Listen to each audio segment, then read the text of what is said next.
Манай улс үр хөндлөлтийг хуулиар зөвшөөрсөн улс. Үр хөндлөх аргын нэмийн арга. Манай улсад ийм хоёр төрлийн эмийг бүртгэсэн байдаг. Энэ нь хятад улсад үйлдвэрлэгдсэн мисопростол, мифепристон хэмээх нэршилтэй эмүүд юм.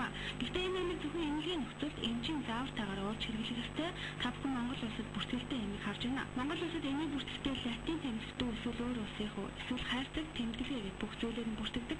Хайрцагны өнгөөр ганц тэмдэглэл өөр байвал тэр нь бүртгэлгүй гэсэн үг. Тэгвэл Монгол улсын үйл зорилгох юмыг бол бүртгэгдсэн үйл зорилгох энээр үйл хөдлөх бол стандарт бол батлагдаж гарсан байдаг. Гэхдээ өнөөдөр бидний наран тул зах дээр зараад байгаа гэдэг юм бол Монгол улсын энийн бүртгэгдээгүй эднэрд хятад ард улсад үйлдвэрлэсэн юм бүтээгдэхүүн байж байгаа. Тэр хэмээс гар дээрх байтугай юмын санд худалдаалдаггүй. Гэтэл зөвлөл хөгжлөөсөө бүртгэлгүй юмыг зах дээр хууль бусаар гар дээрээс худалдаасаар байна. Бүртгэлтэй юмтай адил нэртэйж хайрцагны өнгөөр хятад бичигтэй юм.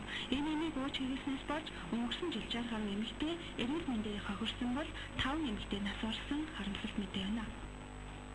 2017 он гарсан чинь хоёр бараг 100 шахан юм аюултай хөндлөлтийн үедээ гэж шүү дээ. Өөрөөр хэлбэл энэ хүмүүсийг ингээд судлаад үзээд юу гэж нөхөр дандаа одоо хов хүмүүс хэмжиж ирсэн, наран туул зах дээрээс хэмжиж ирсэн ингээд хүндрээд тэгээд одоо яг эмчийн байгууллагад хандаад ирэхээр одоо нөгөө хүүхдтэй төрөлд мамаа самгүй болдог, хагалгаанд болдог, эрүүл мэнд амин насаар охиодог юм аюултай зүйл. Үр төлбөлөх энэ нэртэй хорийг хөлсөн хинж зах дээр очиод нүдэрээ тохиол олоод авах боломжтой бүр аимшигтай.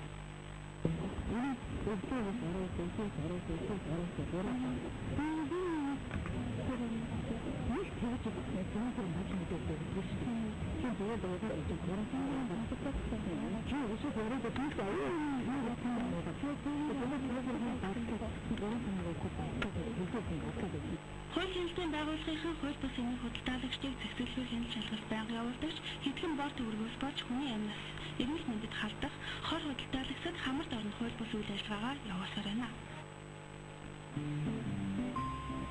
Зогийн дээг